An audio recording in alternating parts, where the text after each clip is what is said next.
Unang araw pa lamang ng pagbabalik eskwela, napasabak na sa paglusong sa baha ang mga estudyante sa Malabon City. Apektado kasi ang lungsod ng nasirang floodgate sa Navotas. Si Christian Pascones sa report. Balik eskwela na ang mga estudyante at balik lusong sa baha dahil tagulan na naman.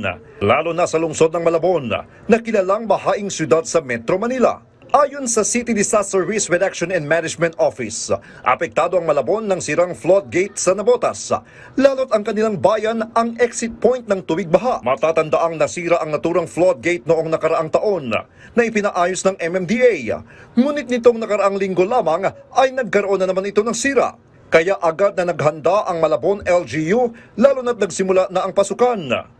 May direktiba sa atin ng ating mayor na i-monitor natin palagi yung ating kapaligiran and inahandahin natin ng mga barangay para makapag-responde rin sila kaagad. Pagka yung worst case scenario, halos lahat ng barangay may mga portion na binabaha pero hindi naman totally submerged talaga lahat. Kasabay ng pagbuhos ng ulan, ang pagdami rin ng bilang ng mga kaso ng sakit na nakukuha dahil sa paglusong sa baha. Kaya paalala ng LGU sa publiko.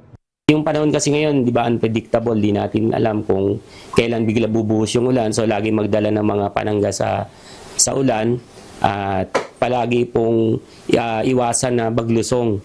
Kasi may mga kaso rin tayo ng leptospirosis. So iwasan natin magsuot tayo ng mga bota ng mga panangga sa ulan. Mas pinadali ng Malabon DRRMO ang pagre-report ng anumang emergency ng mga residente sa pamamagitan ng isang emergency response application. Kaya nitong makatanggap ng anumang tawag na may kinalaman sa kalamidad, medical emergency, police assistance, mga reklamo at marami pang iba. Sa kanilang command center, bawat sulok ng lungsod ay kayang maabot ng kanilang naka-install na high-definition CCTV cameras. Kaya madaling makumpirma kung may mga kaganapan.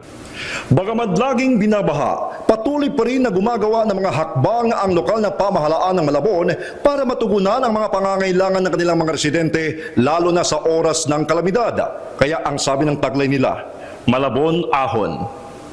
Mula dito sa Malabon, Christian Pascones para sa Pambansang TV sa Bagong Pilipinas.